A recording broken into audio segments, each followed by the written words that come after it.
Today we're in the county of Somerset and we're going to a place called Tyntesfield, and this is a house built in the Victorian Gothic style, which is one of my favourite styles, to be honest, so should be pretty interesting.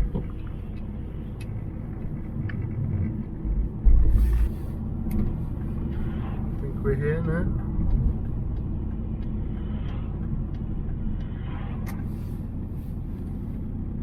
This is the main lodge building on the right.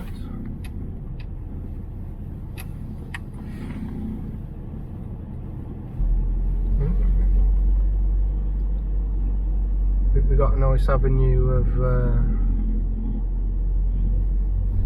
about lime trees, I think.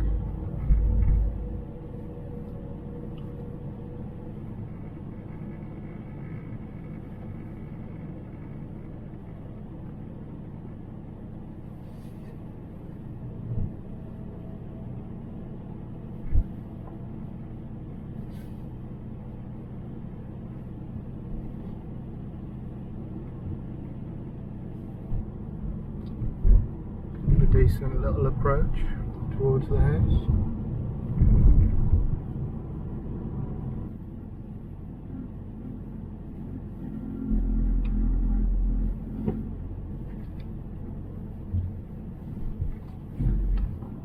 Some kind of farm buildings or something.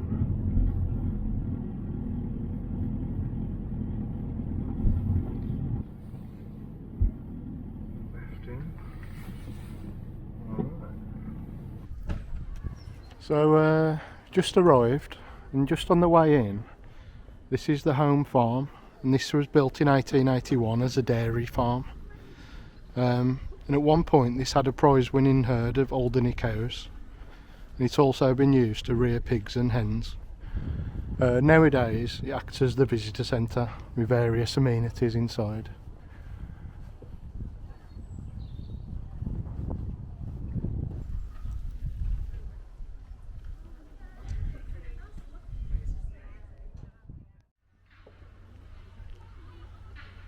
There's actually a date on that gable end in the distance that says 1881. Some interesting trees on the way down to the house, like tropical trees, like palm trees or something.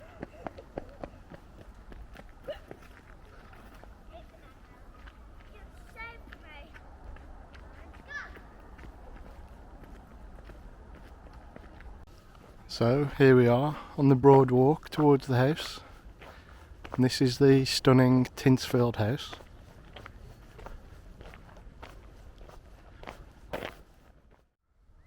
So this is Tyntesfield, and this was built for someone called William Gibbs, and Gibbs had made his fortune through importing dried bird droppings or guano, and he'd imported that from Peru, and that was to be used as fertiliser in agriculture.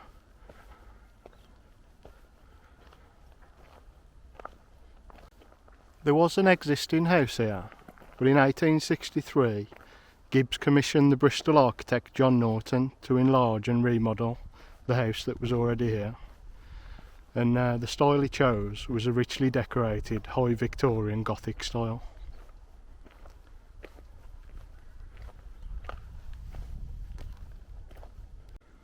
The new house pretty much doubled the size of the original late Georgian house that was already on the site. And this new house was completed around 1866.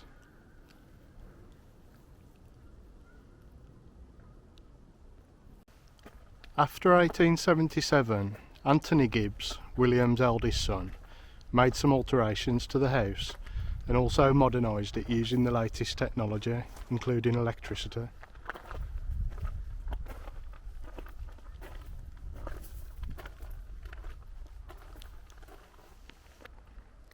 At the top of the cream drain pipe just ahead of us, it's actually dated 1864.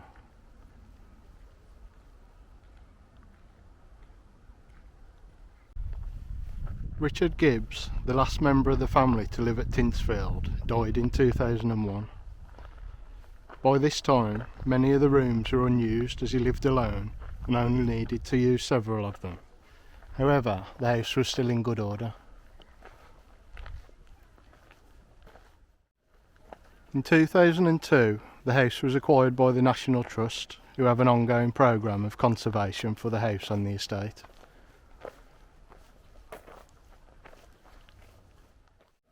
In its heyday, the estate was the home and workplace to around 150 people.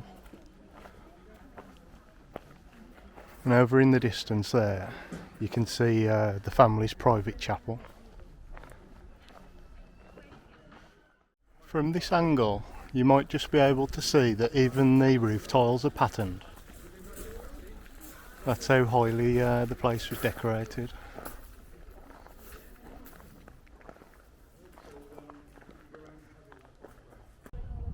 Just look at the amount of decoration and stuff on the exterior.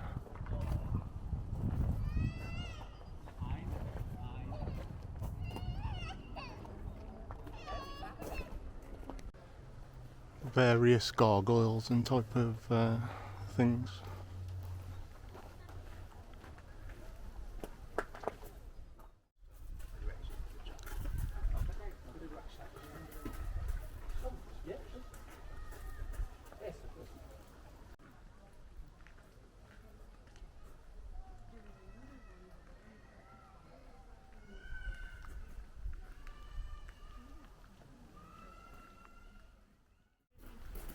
There's an inscription above the main door there, and that reads, "Peace to those who enter, and health to those who depart."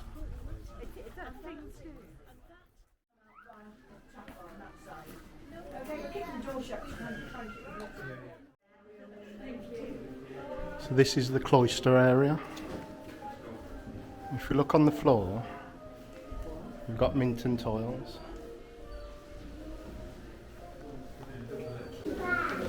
Here's those Minton tiles. They've actually put a protective mat on with fake tiles.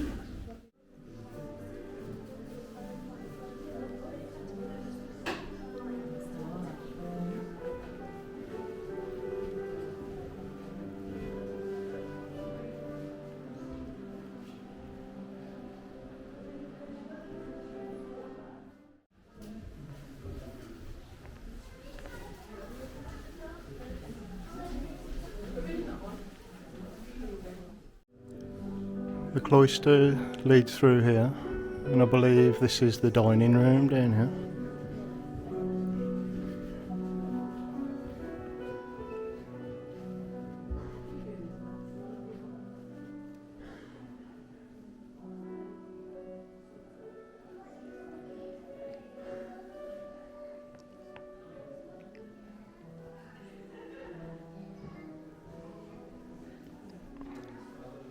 Lovely carved ceiling there.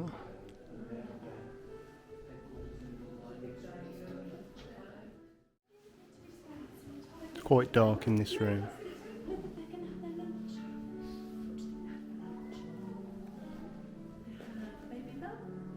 If we look at these granite columns here, at the top, there's Anthony Gibbs's initials carved into there.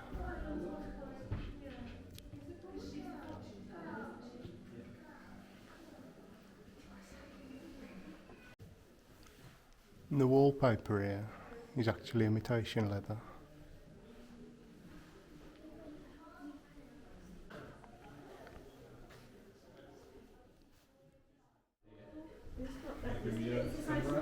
This room here is the library. Quite dark again.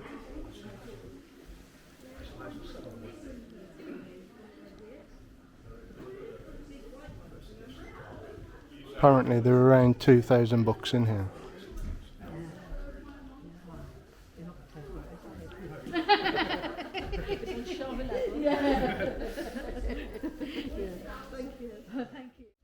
The sofa and chairs with the gold covers are from around 1855. Yeah, bits of marble inlaid, marble comes from all over the place. Stones below. Look at the gorgeous fireplace.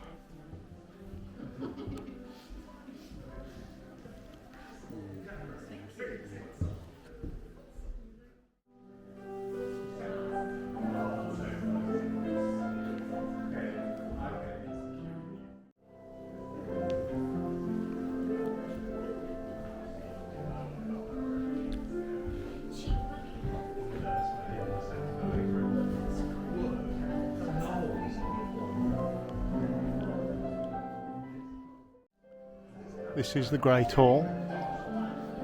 This was created to give a sense of awe and grandeur.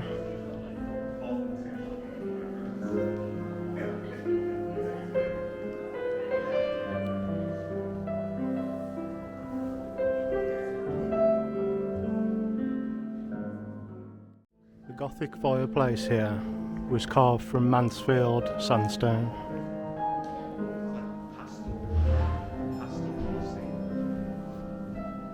Look how richly carved it is. And those pinnacles there are reaching up towards the ceiling there.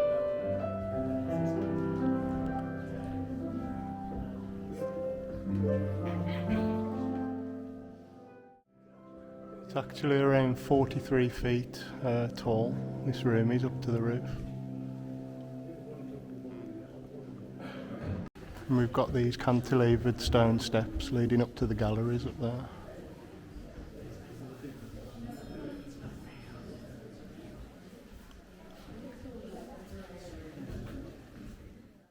And this hall basically is the main hub to all the rooms of the house.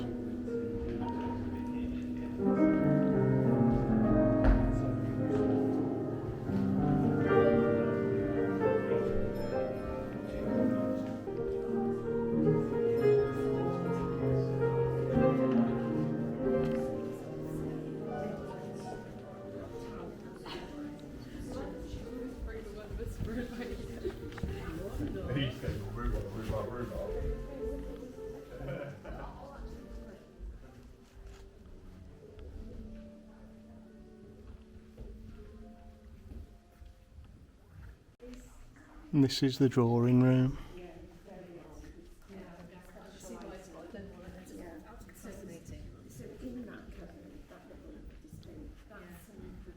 This was mainly used for entertaining and parties and stuff like that.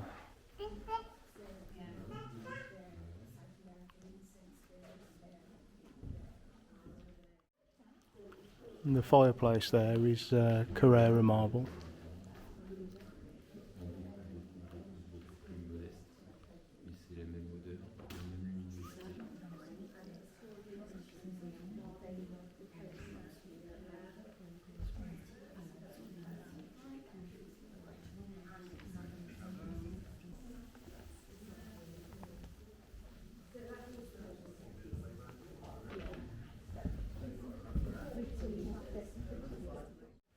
This is the morning room, and this is currently being used for storage. It's got a fine fireplace there over there.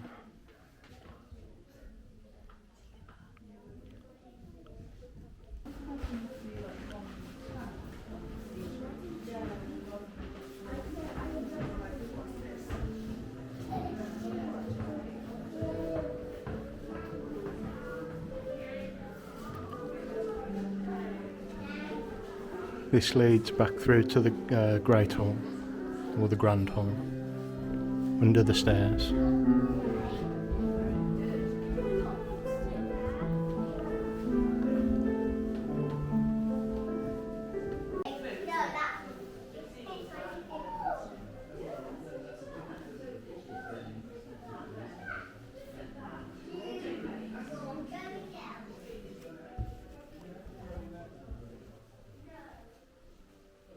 This is a little boudoir.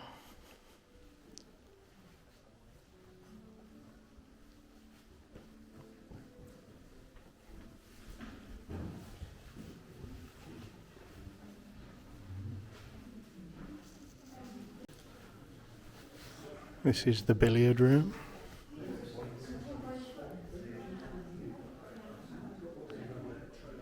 You can see various hunting trophies here from the various expeditions.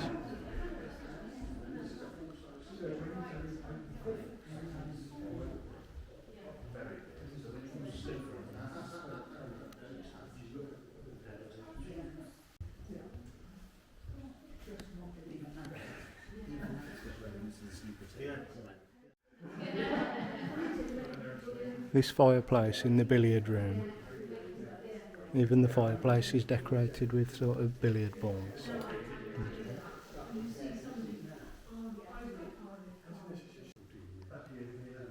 The billiard table was built in 1884 by James Plucknett and Co.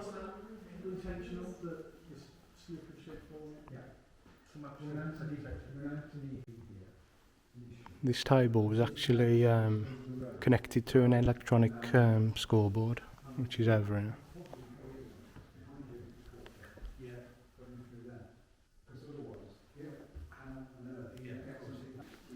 You'd actually push these buttons on the table to record your score on the electronic scoreboard. And this table is actually really hard to move because it's connected to the central heating network of the house.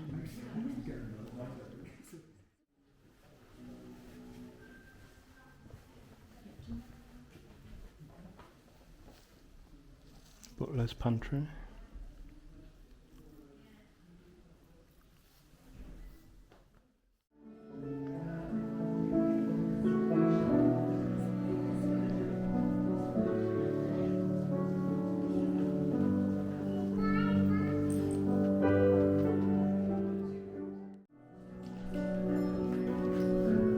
Let's have a little look upstairs.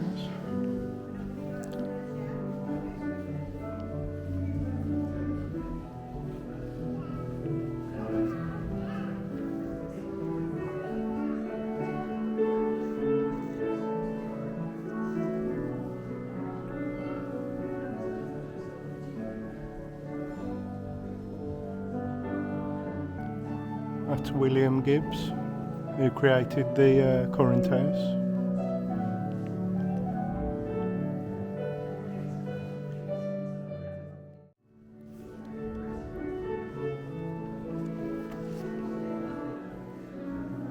These Gothic style chandeliers up here. You'll see similar things to that in other Gothic houses and the Houses of Parliament and stuff like that.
Still upstairs, this is one of the bedrooms.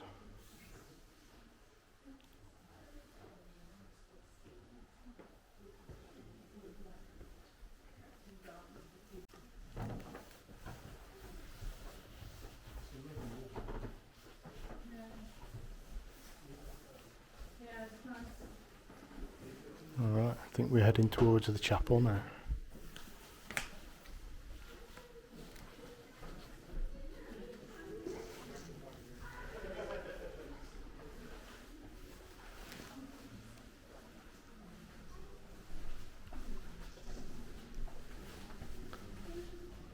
And look at this.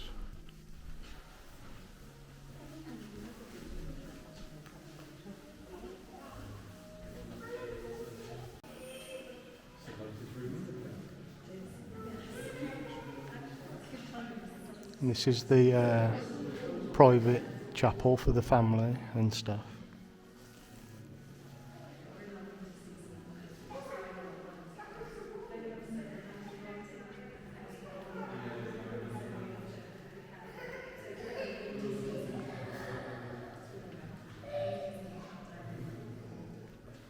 This chapel was completed in 1875.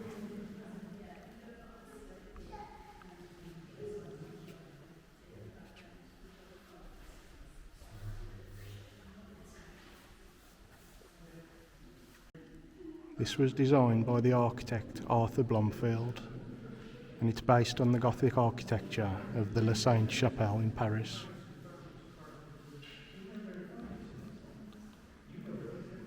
Look at that fantastic window at the end. And these pillars down the sides, these are Devonshire marble.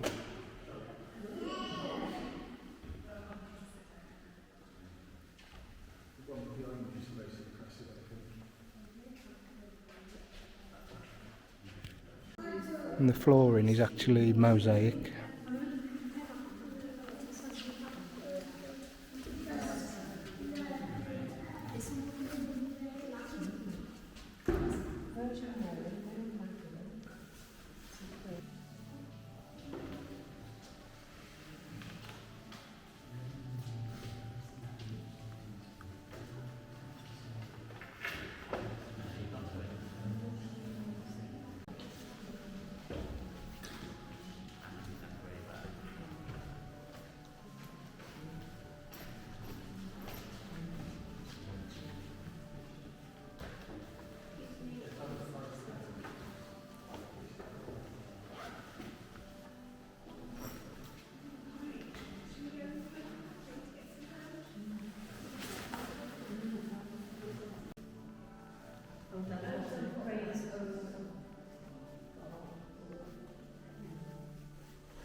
And then this leads us back outside.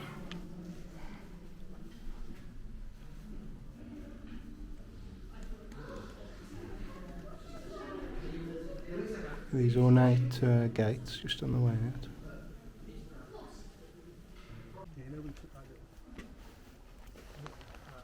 So we've just come out the chapel now and out of the house. This is the exterior of the chapel.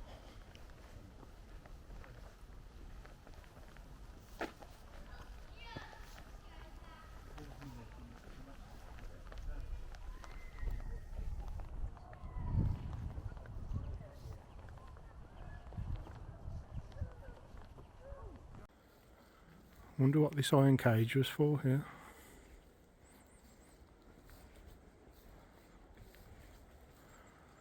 This is just sort of in a courtyard behind the house.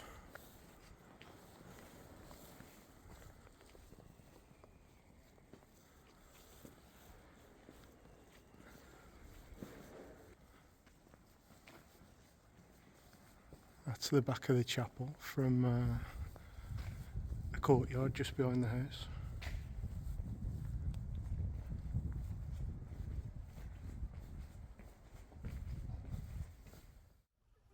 We'll go and have a look at some of the features in the gardens and grounds now.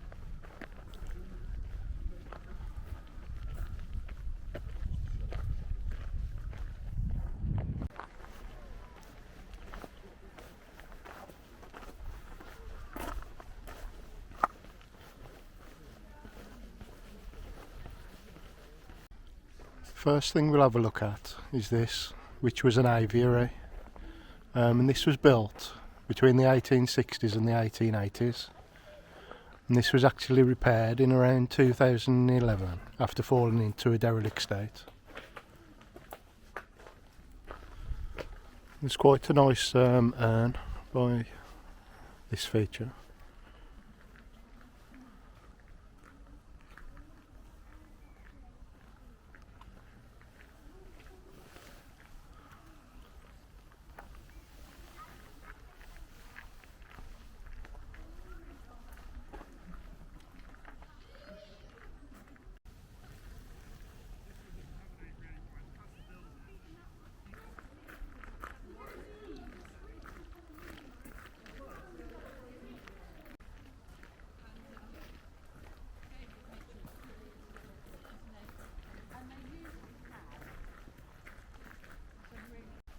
We'll head a bit further down into the gardens now. Obviously there's not a lot of colour at the moment because we're in January, but in the summer probably look pretty good. Now we're heading down towards the kitchen garden.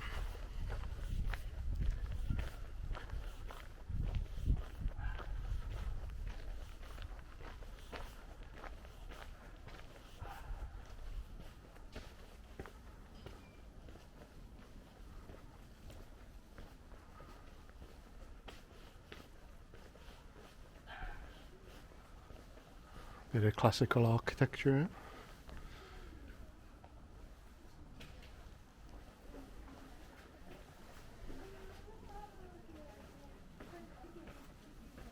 There's a date up there, 1896.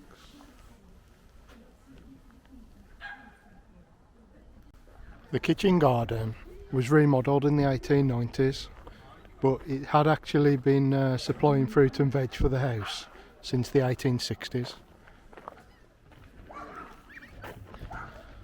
You can see there's quite a few glass houses and stuff.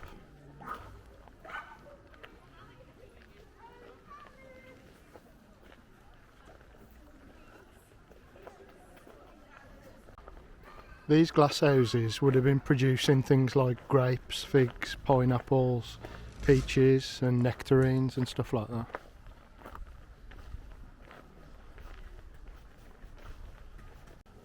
Quick look inside the glass houses.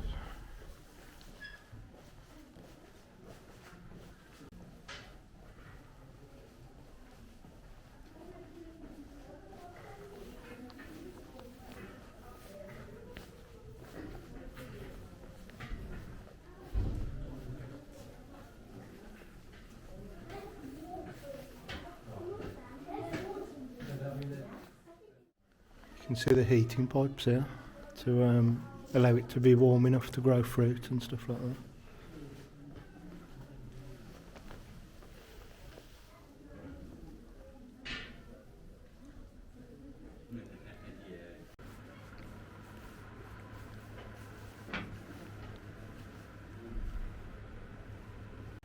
As you can see, this is in more of a classical style as opposed to the earlier Gothic styling of the house.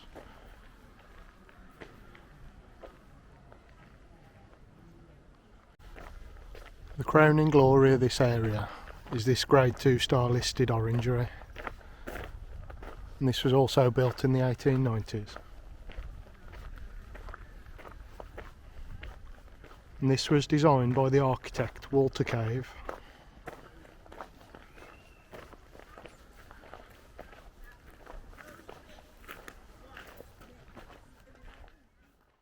This was formerly on the at-risk register, but in recent years it's been restored with the help of stonemasonry students from the City of Bath College.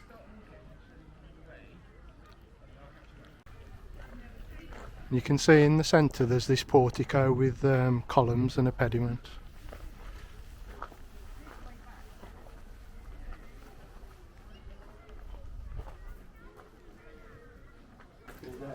You can see that some of the bits of masonry are new compared to older bits.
At the end of these walks back up towards the house, there's these stone seats that were added in the 1860s.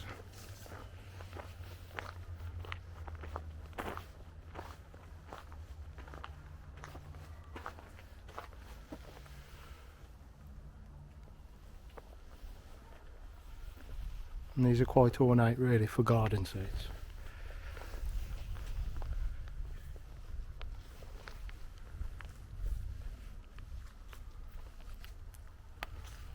And you can see the house up there beyond.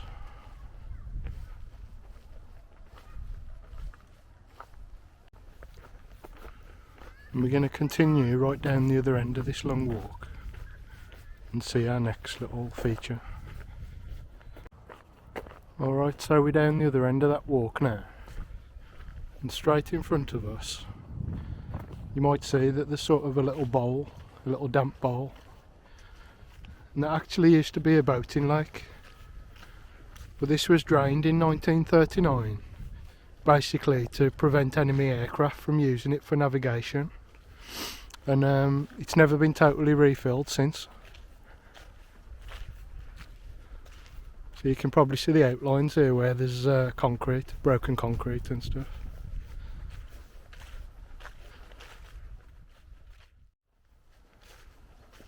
So what happened really was it was left dry for most of the war, and because of that the concrete cracked, which apparently prevents you from refilling it again properly.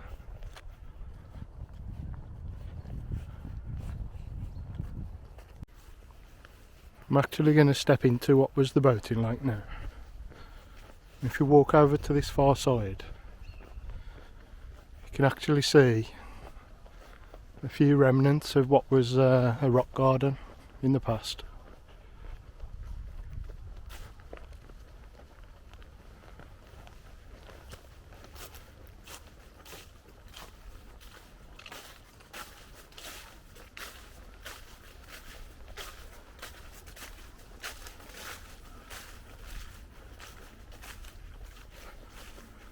That's it, that's where the boating lake would have been, right across here. So it's a shame really, because that'd look pretty nice if they was able to refill that again.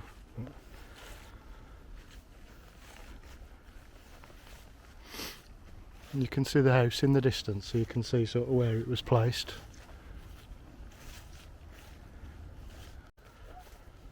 Not far up from where the boating lake used to be. You can see where there used to be a tennis court down here. Obviously not been used for a long time.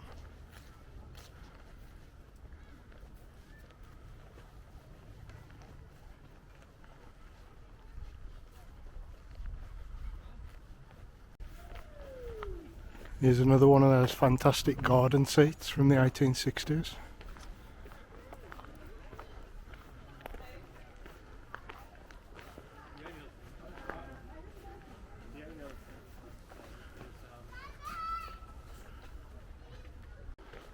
The next feature is the rose garden, and we'll go up these steps guarded by stone lions.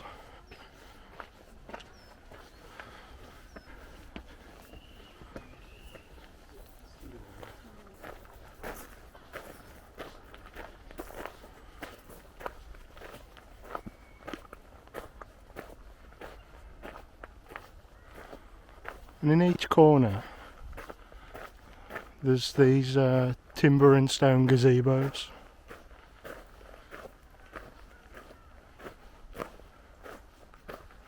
And just have a look at the decoration inside.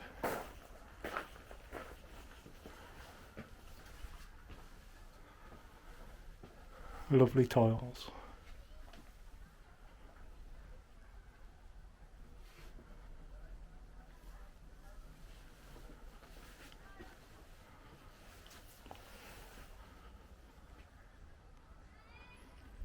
Again, in the summer there'd be some lovely colour down here. Apparently these gazebos were restored in about 2009.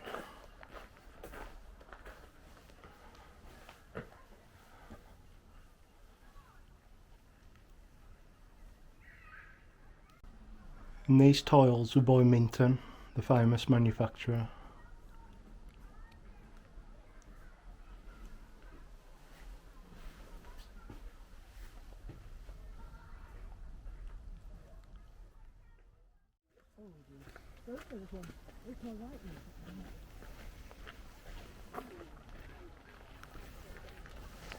There's quite a pretty wall just in front of the rose garden.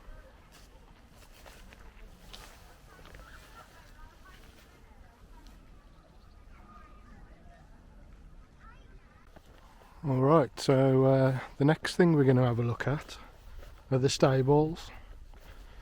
And these were significantly improved in the 1880s with more stables and new staff accommodation.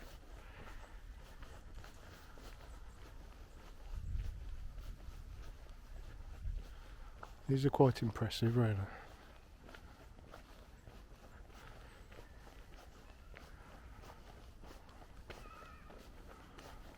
And there's a stagecoach.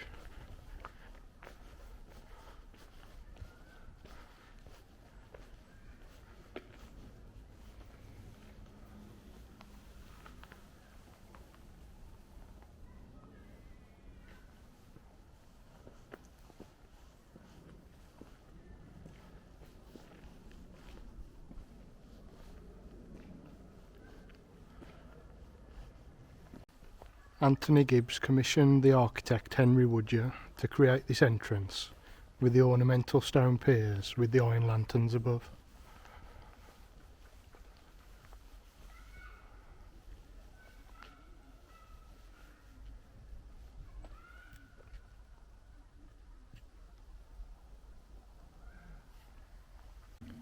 He also designed this horse trough with a fountain and sundial.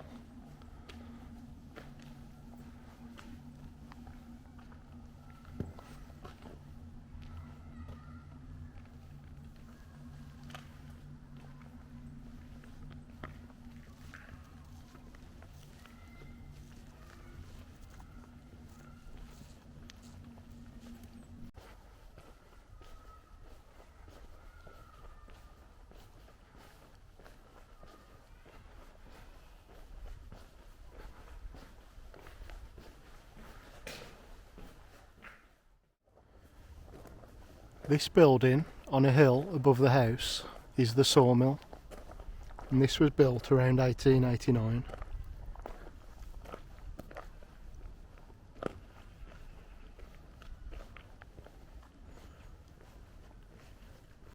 Originally it had steam generators that provided electricity for the house, and if we carry on a bit further, this open fronted bit here was the coal store where they'd store the coal for the generators. But later on, when they didn't need the steam generators anymore, the coal store was converted to a sawmill. If you look inside, I think we've got some of the saws there and some other little bits and pieces.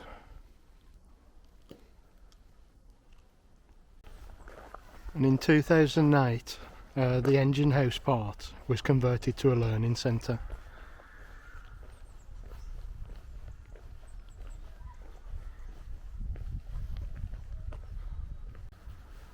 Even higher up on the hill behind the house is this octagonal building, and this is a summer house, and this was built in the 1860s.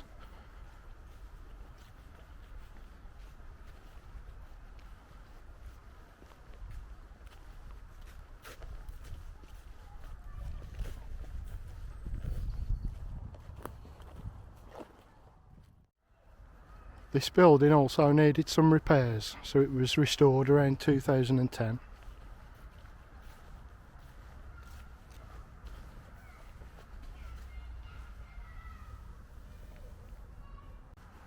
And this would have been used for sort of summer lunches and parties, and the food and drink would have been brought up from the house by servants.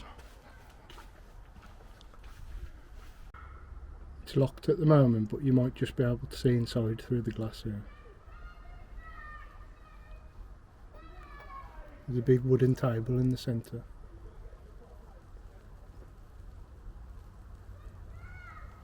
And a fireplace at the end.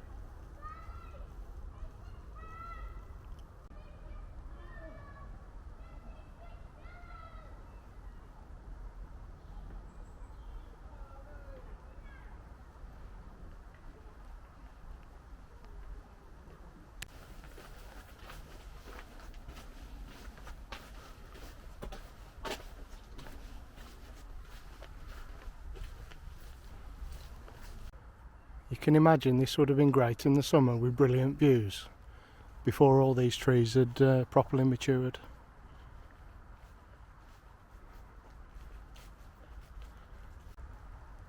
A little wooden sculpture of a mouse in the trees.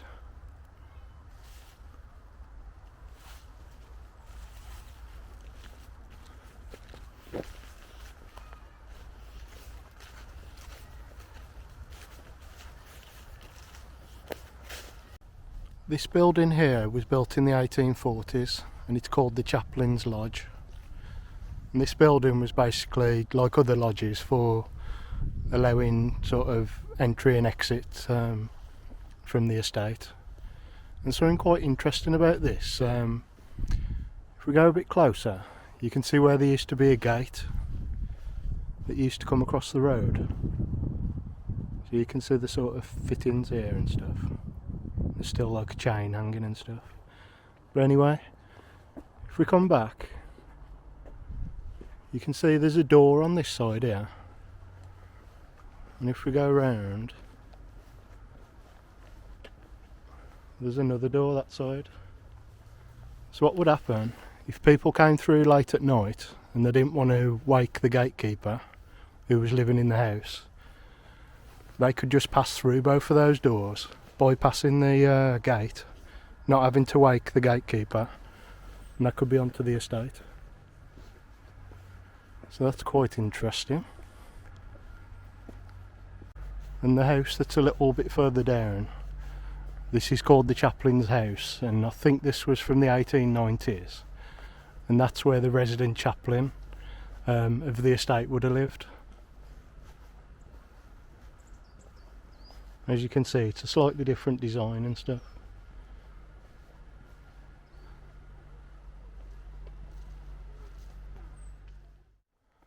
That was probably the last feature I'll talk about, but there's also a couple of other things I should mention really. One of them is during the Second World War, Tyntesfield became a Red Cross distribution centre, and also American soldiers convalesced here in temporary hospitals on the estate.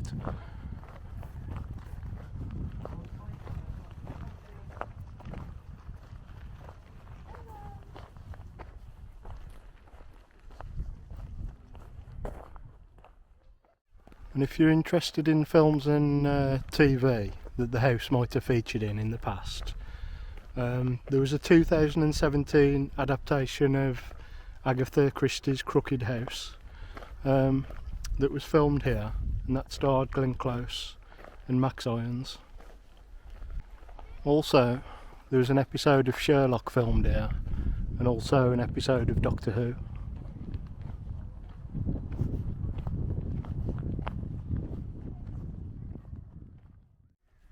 So yeah, that was Tyntesfield, and it's well worth coming here to have a snoop around. There's plenty to see. The only thing that was a bit disappointing is it was very dark inside. I mean, I understand why they have to do it to conserve bits and pieces in there, but was a bit disappointing, but yeah. So anyway, thanks for watching again, really appreciate it, and I shall see you next time.